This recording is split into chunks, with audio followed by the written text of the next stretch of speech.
Hello everyone. Chapter 7 of Wayside School Beneath the Cloud of Doom. It's called The Closet That Wasn't There. And this is the picture. Looks very chained up. This kid's wearing like a catcher's mask for baseball. All right, Mac was a curious kid.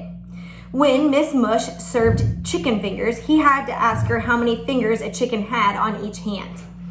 After lunch, he played basketball. Besides playing, he was also the self-appointed announcer, describing every shot, every pass, and every dribble. Jenny finally told him to put a sock in it. Only then, when he stopped talking, did Mac remember that he had left his catcher's mask in the cafeteria. Mac liked to wear his catcher's mask for all sports, including basketball.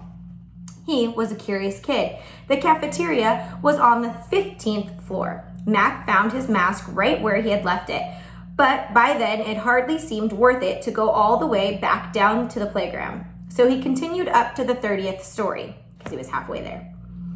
And there, just outside the classroom door, was the most curious thing that Mac had ever seen. Next to the wall was some sort of giant closet. It hadn't been there before lunch. But that wasn't what made it curious. The closet was wrapped in heavy chains and locked with a giant padlock. Mac moved closer. Behind the chains, he could see double doors with a steel bar clamped across them. Several signs were taped to the doors. Keep back. Do not open doors. Danger. Call the fire department if you smell something unusual. Mac sniffed, but all he could smell were chicken fingers. Behind the chains, the steel bars, each door had its own lock. He could see two keyholes, one red and the other green. He put his catcher's mask on just to be safe and tried to open one door, then the other. They wouldn't budge. He tried to peer through the keyholes, but they were too tiny. He knocked on one of the doors. It seemed to be made of thick wood. "Anyone in there?" he called. There was no answer. He knocked again, and then pressed his ear against the side of the closet. Still nothing. "What's that?" asked Dee Dee, coming up the stairs. Mac shrugged. Dee Dee read the signs aloud. "Keep back. Do not open doors. Danger." She tried one of the doors. "I think it's locked," said Mac. More kids made it up the stairs. Each one stopped at the closet, read the signs, and then tried to open the doors. Terrence kicked the doors. Jason rattled the chains. "Look, it's one long chain," he determined, "wrapped around 4 times. "What do you think's inside?" asked Leslie. "Snakes," said Paul. He was afraid of snakes. "Spiders," said Rondi. She was afraid of spiders. "Monsters," said Allison. She loved monsters. "What if it's Mrs. Gorf?" guessed Calvin. And if you remember from the first book, Mrs. Gorf was their original teacher that kept turning children into apples. Everyone shuddered.